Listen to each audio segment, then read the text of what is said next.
Hello, people of YouTube land. Hello to those that are, god damn it, fucking.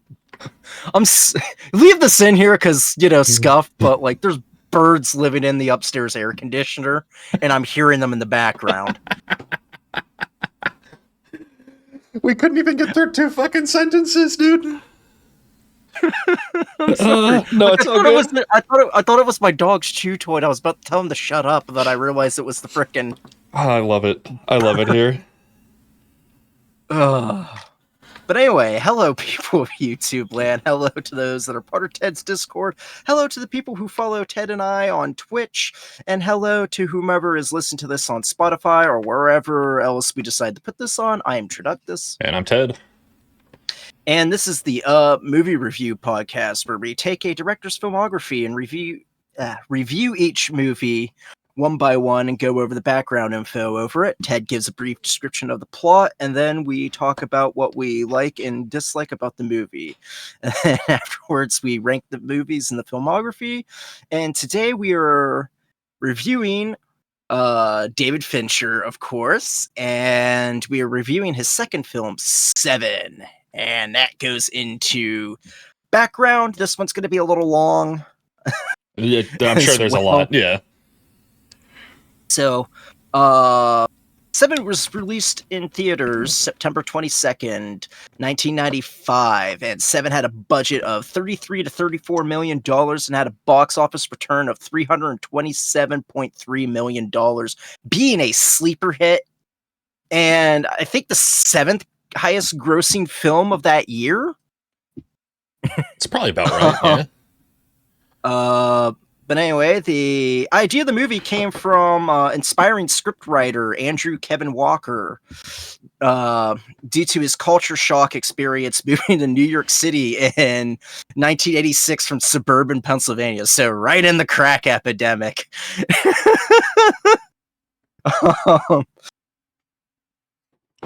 That and Walker thought a movie about police officers tracking down a serial killer obsessed with the 7 deadly sins would be an easy sell to the studio and audiences. While writing the script, Walker also wanted to defy audience expectations and left some things vague and decided on serial killer John Doe to surrender himself to make the audience feel uncomfortable and even more uncomfortable leading up to the finale.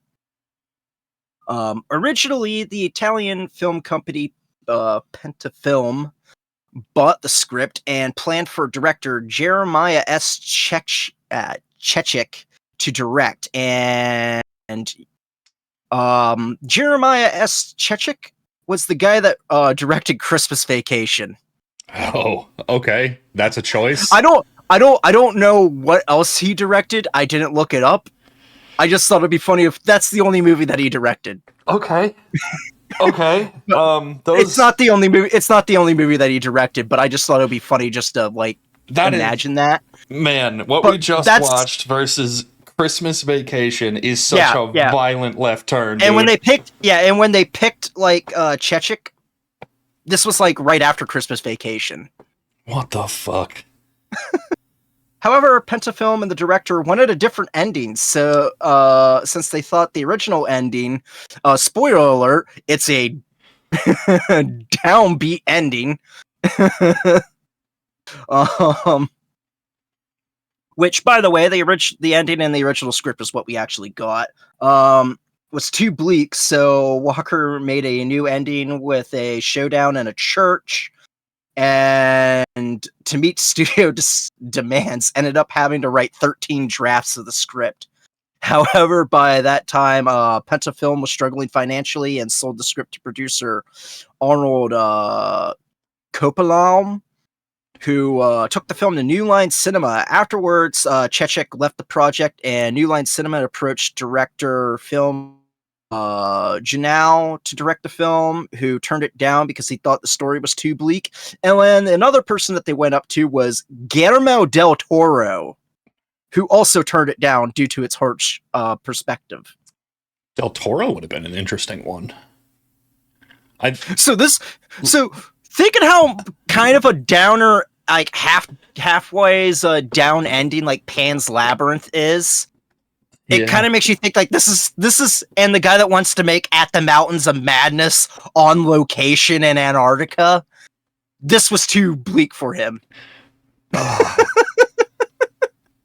course, this was early in his career, but like, still, well, at least I assume early in his career. This was before like he got, reasonably early, yeah. Yeah. Now, David Fincher actually got introduced to the script through his agent. Fincher was originally disinterested in the film due to his experience with Alien 3 and did not want to direct another movie. Like, he wanted to stick with music videos. He even stated he'd rather die of colon cancer than make another movie. God damn it. And he also didn't like the fact that it was kind of a police procedural and thought it was like a boring procedure film until he started reading into the script more and more, and he found himself captivated by John Doe's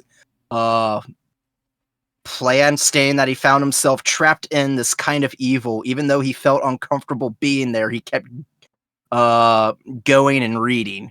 And realizing the script aligned with his own creative sensibilities, he took on the project. Here's the thing, though. The script that Fincher was given was the original script. It's funny that you had a trigger word there, and you said that it matched his creative sensibilities, and you can absolutely feel it. Like, again, our exposure to Fincher, like, is not none, but everyone that like stands out for me that like we've seen before, like they all feel very methodical and not necessarily like a twist at the end, but like a grand reveal of the plot after like everything is carefully crafted. Like, this fits right into that mold. Well, it's like if you even look at Alien 3, there's like a couple like not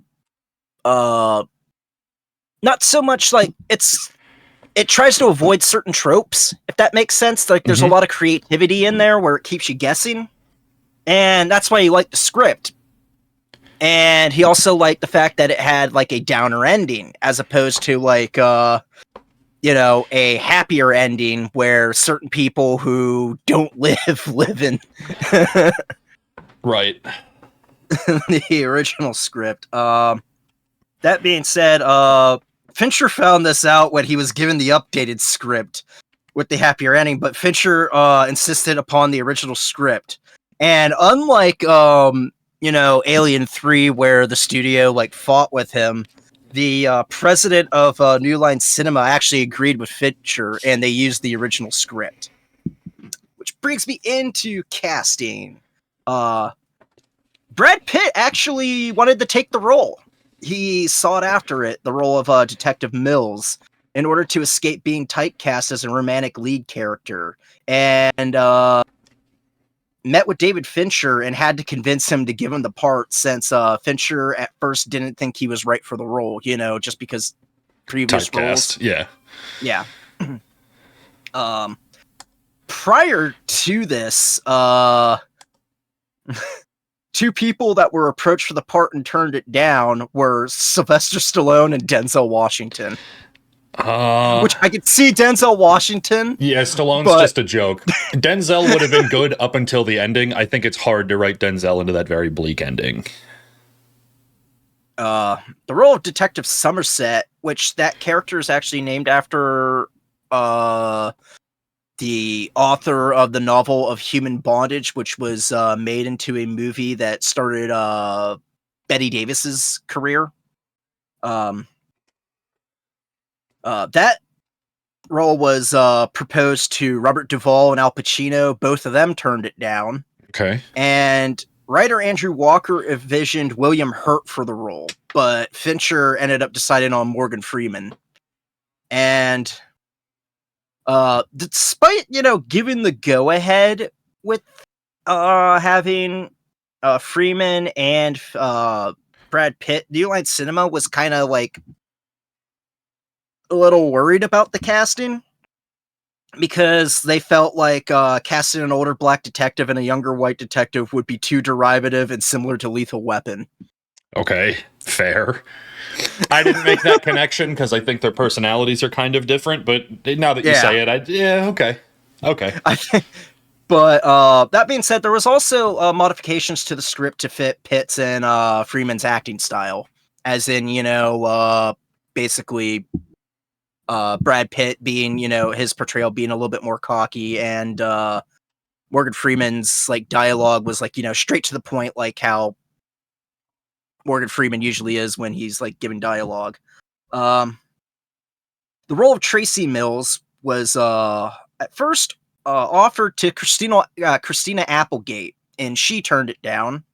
Robin Wright auditioned for the role, but the role was given to Gwyneth Paltrow due to Brad Pitt's suggestion, since he was impressed with her audition for the film that he was a part of, Legends of the Fall.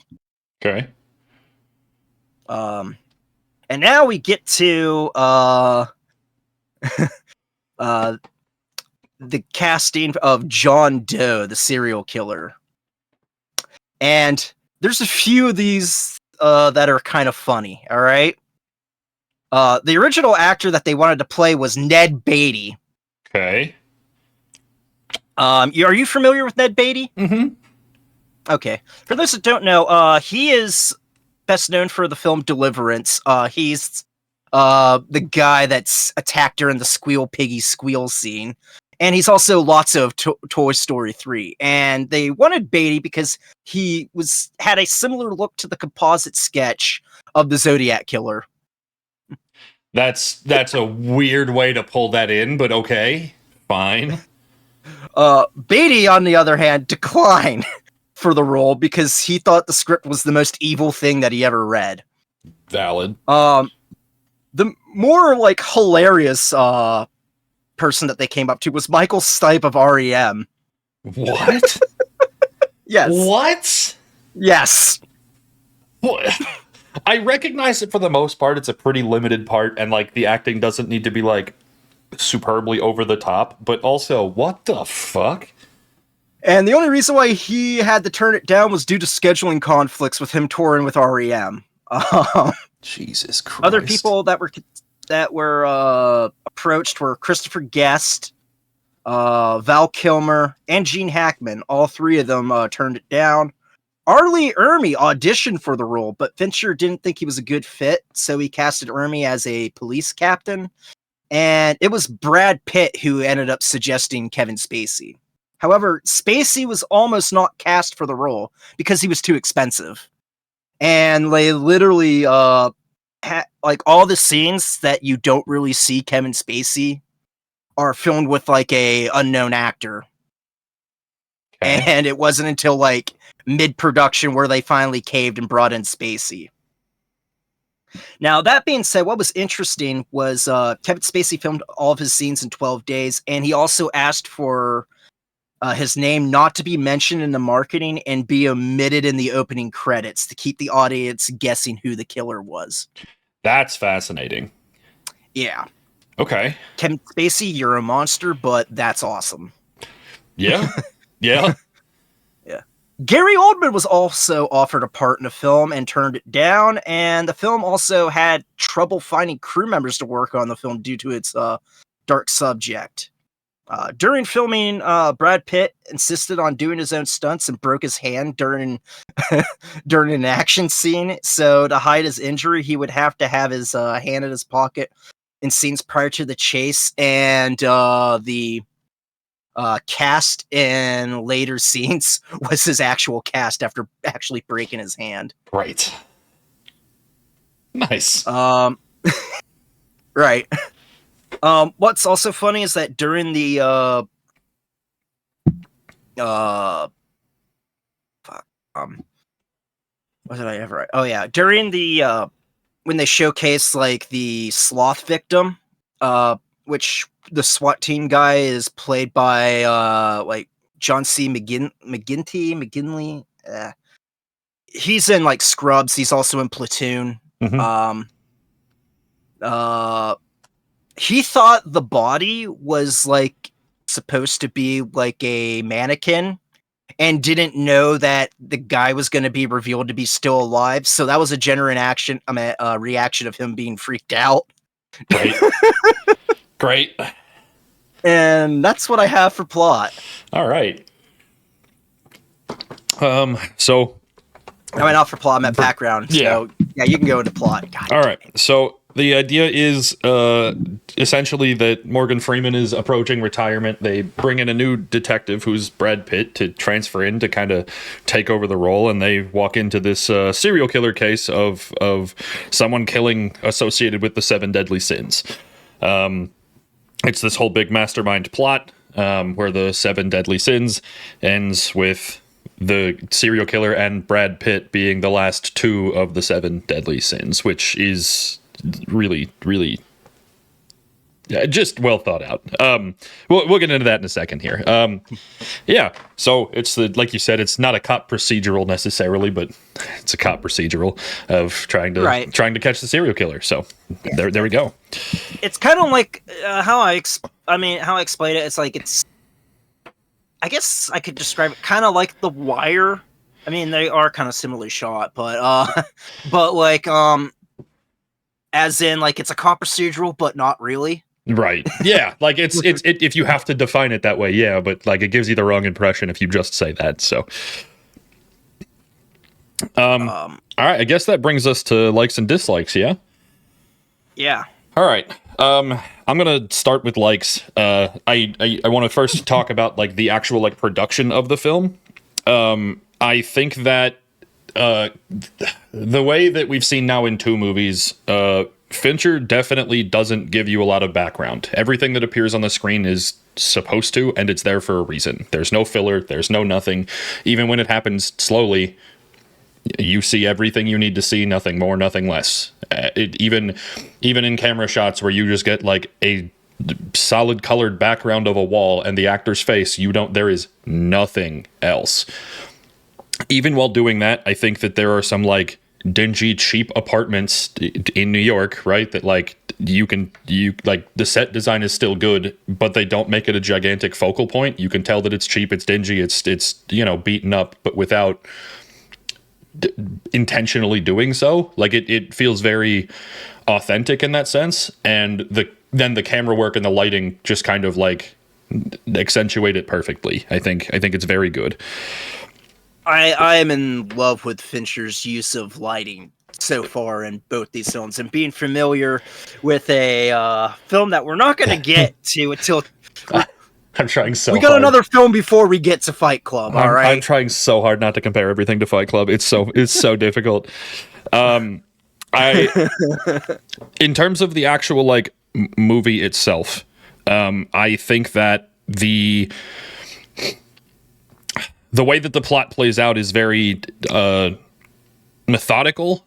There's some like ritualism to it. Everything's calculated. It feels like every scene in the movie was shot with every other part of the movie in mind. They weren't just like filming a story sequence. They were giving you one singular art piece, where even the stuff that happens in the beginning happens specifically because it affects things that are later. Everything was shot with everything else in mind. Again, I'm not comparing this to Fight Club, but it's very reminiscent of movies like Fight Club or certain Christopher Nolan movies that we watched, right, where everything fits together like a math equation, right? Everything is so calculated. Yeah, and honestly, I think that has to do with like the script writing, because I have a feeling like if the script wasn't so methodical in that, Fincher probably would never have like wanted to direct this film at all. Right. Any film in general. Like the cool thing about this is that this is what got Fincher back into like wanting to direct a movie. And even if we're just comparing this to Alien, right, and ignoring the other things that we know, I think we kind of fall into that same thing, right, where like the script happens in such a way that it like tickles your brain, not just tells you a story. Alien, I think, was a little less so, being a sequel, right, like but also right. It was still one cohesive piece. The things that happened at the beginning are development for what happens later, and while that sounds like really, of course, duh, it comes together in a way that like it's really well crafted. I think this, like you said, I think the script has a lot to do with that, but I definitely see the way in which Fincher puts together his direction of this movie that just it's a really perfect like role for him. And on top of this, like it's done well, where it's not bogging down, at any point, not to throw shade to, Kubrick, Tarantino, and Sam Raimi, but throwing shade at all those three guys, even though, like, I like Sam Raimi a heck of a lot more than the other two, but, like, sometimes it's like, get to the point. Yeah. Yeah. And at least with Fincher, like, it doesn't drag getting to the point. Right. And again, so much of that again is just everything is done with a purpose. There's no filler. Everything matters. I think the script and again the characters that are brought in, I think, just create very identifiable characters. I mean, we've watched a lot of things where, like, even when the character develops, they're not, like, interesting necessarily. I think Brad Pitt having some kind of, like, antagonistic drive, like he's always an opposing force to what the police tandem is doing, right? He's just like, but he's determined.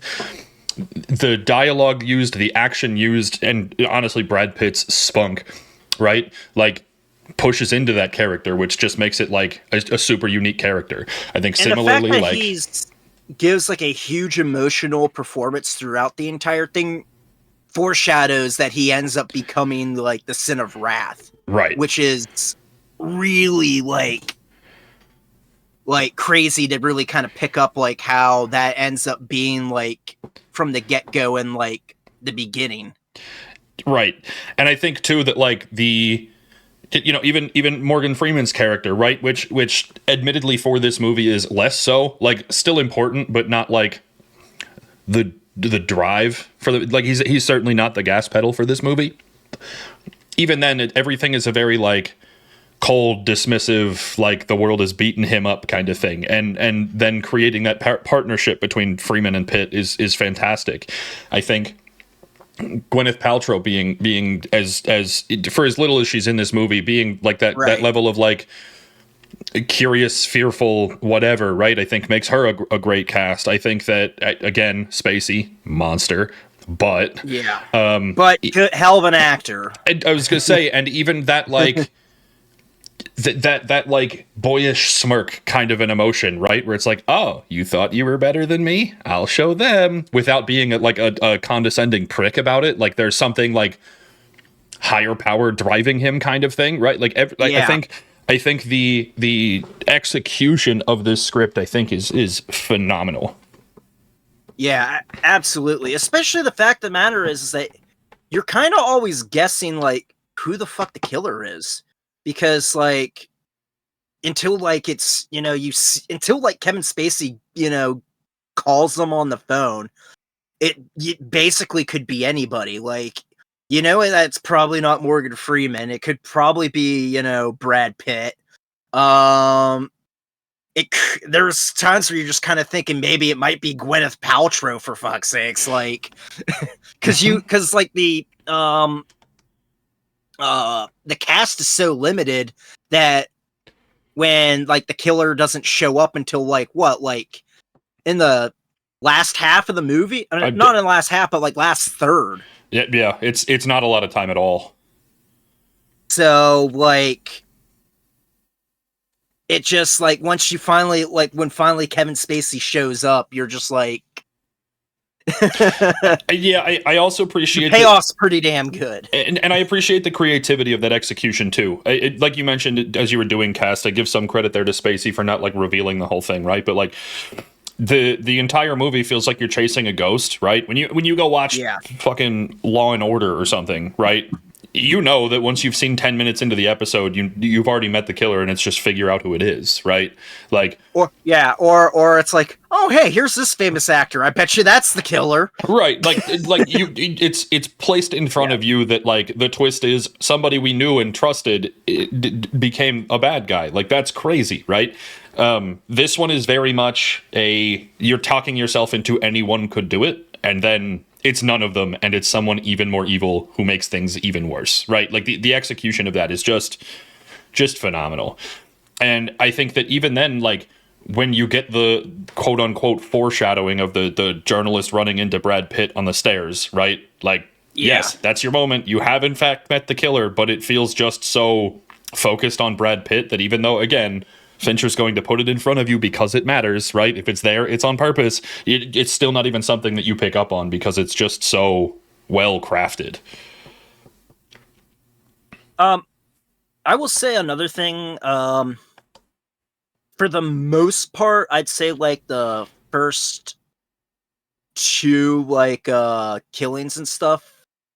Actually, no, first three technically. Like from gluttony to sloth are honestly freaking horrifying. And the ending's also pretty horrifying too. Ooh, yeah, that's an ending. That's an ending. Yeah, I think. Do you have any more likes before because that's a decent transition place, but I'm not trying to cut you off. I do actually have someone like a transition to dislikes because I think you and I have a similar dislike where lust and not lust and envy, but lust and pride are very rushed and kind of it feels like we give half an hour to the first two killings.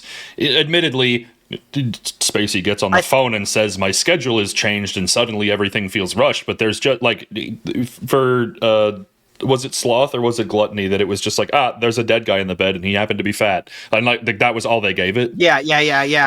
No, gluttony was the first one where he is he forces him to eat and then throw up and stuff until it's and then kicks him in the stomach and his stomach bursts. That's the first thing that sets it up. Right. But the scene's all eerie, but then when you get to pride, it's oh yeah, here's a model that he defaced her face and then she committed suicide and you just see her dead in the bed. Right. And it's literally 2 minutes of seeing it almost would have been the same value if they just told you that it happened and there was some guy reading a newspaper about it rather than actually showing you anything. Again, and Fincher does it on purpose. You get a little bit more with lust which that's horrifying, but it still feels a little rushed. But I wonder if part of it had to do with the fact that the sloth death is so freaking horrifying and nuts that I wonder having the rush, not so grandiose deaths in between sloth and then the finale was on purpose, not to that way sloth outdoes the finale. If that makes sense. Yeah, right. So I said, that was a deliberate choice. It does in fact feel calculated that way. That it's big picture set up how important this villain is, how heinous he is, how terrible with the longer form ones. You get some shorter form ones so that the ending really just it punches you. You feel the whole damn thing. And I'm with you that it does feel intentional that way. It just experiencing it to watch the movie straight feels a little off, I guess, just in the amount of time we invest in each one. My biggest dislike is the action scene where Brad Pitt is chasing John Doe. That's the only thing where I don't really care for the camera work on it. It's very damn blurry. Anytime the camera moves faster than a walking pace, it is so bouncy. There is no stabilization at all. It feels like it was shot on an iPhone, but I think an iPhone might do it better at this point in time, right? I recognize it's the mid-90s and I'm not trying to it's the end of the world, how could they? But also that camera jumped a lot that made it hard to follow. It wasn't the things that we've complained about on this podcast a million times before with jump cuts and not knowing what's happening. It's the camera's bouncing so much that you can't see what's happening in front of you. And there's other points in times where that appears, but the place it most absolutely stands out is the chase scene for sure. Other than that, I know that I normally thought Brad Pitt's execution of the what's in the box as bad. I remember it being really bad and stuff like that, but to be honest, it's not. No, it's really not bad. It's a little over acting a bit, but they sit on it too long. I think that's the issue. If it had just been one line and you move along and the plot keeps developing, it sits there for too long to make you feel even more uncomfortable because you know it and he doesn't know it. Like, it sits a little long. I get why they did it, and I don't think it's a bad choice, but that's the problem with it, is that it lasts too long. Those are really like the only gripes that I kind of have. The only one I'll add to that, I think that the characters get introduced too early. I don't know how to better explain this other than to like really dig into it, right? But I feel like you know the full scope of these characters from the first minute, right? Yeah. When Brad Pitt comes into the crime scene and he's like, I'm a transfer cop because I want to do better. I'm really passionate about that. Like, you're a minute into the movie and there's his character arc, right? Obviously, his story develops and things happen. Right. I'm not saying they're a bad character by any stretch, but it's also like, you know everything you need to know about these characters from a minute into the movie. Even Gwyneth Paltrow, right, as like her untimely end, right, would feel so much more important had the dinner scene where you get to know her as a character comes later into the movie, or earlier in the movie and she's a slower development, right? Like, but you get the full scope of the characters in this much time, and then you watch them do their thing for this much time, and it like that. It almost gets in the way of like feeling for the characters, even though you do. Yeah. I think it could be better if it was a little more stretched over time rather than here's the character sheet. You're moving on. Yeah, the characters do seem a bit rushed, with the exception of like John Doe. But then again, John Doe's not really that fleshed out at all. He's more of an enigma. Yeah, 100%. So like. And what's funny is that we spent all this time, like, with previous directors talking about, like, get to the point. And now, like, the point's a little bit too rushed in this movie, you know? I was gonna say, and I don't even, I don't even want it to sound like it's a huge detraction, right? Yeah, like, no, it's not. Because the characters are still very good, and like I said, I'm happy that the characters who got chosen to play, despite the, dozens of other people you named as potentials, like I think this is the best possible execution it could have been, right? These characters are great, but I think the idea that I could see Ned Beatty pulling it off. As for like the as what's her freaking name? I was gonna say even with Beatty though, right? I think that so much of the like. The way that you feel about this character and that punch at the end is because of Brad Pitt being antagonistic and cocky and pushy, right? Like, yeah. And then just Kevin Spacey just laughing in his face, just so calmly. And also, like, as weird as this is to say, we need to start casting more of these canceled actors as villains in movies because it makes it so much easier to hate them. Like, Kevin, like, listen, I'm not saying give them jobs, but it made it so much easier to hate Kevin Spacey. Like, okay, you're making a joke. All right. Yeah. Like, I'm like, Jesus Christ, don't get us fucking canceled in episode 2 of fucking. No, I'm just saying, like, when this movie came out and nobody had given Spacey wasn't canceled or the bad guy yet, right? Like, I mean, he was the villain in like Usual Suspects. He actually had like a good run before this. Sure, but like at the time, notable actor, like nobody had anything against him personally, at least not in a way that was like super public to prevent him from working in Hollywood again, right? And now with 25 years, 30 years of retrospect and just being like, hey, he was a really good villain and I like to hate him because of the role he played, and also he's a piece of shit. I hate him twice. This is easy. Like, he's an awesome in real life. It's like seeing John Voight in Anaconda. Yeah. He's a jerk in real life. He's a jerk in that movie. He's good to freaking. Yeah, no, of course I'm not advocating for them to get jobs again, but like, man, with retrospect. Which, by the way, John Voight, Ted's favorite actor. Oh, fuck that guy. Fuck that guy. He's got no range whatsoever. He looks like a fucking confused old man. I hate him. Anyway, yeah. But otherwise, I overall, I think this was a really well done film. I think it holds up. I can very confidently put this first of the two to this point. This is so much better than I remember it being. Yeah, same here. Because like I remember it being good, but I thought like it was like one of those like '90s movies where it's like, yeah, it's worth a rewatch, but it's not as like great as you remember. Right. But no, this one holds up. This one Yeah. this one is genuinely worth going back for. I remembered it being good. This was really well done. And I love that we kind of get to watch these movies not just because we just, throw a dart at a dartboard and whatever it hits is what movie we watch, right? Like, I very much appreciate the way that we can see the director come together and get a new appreciation for it too.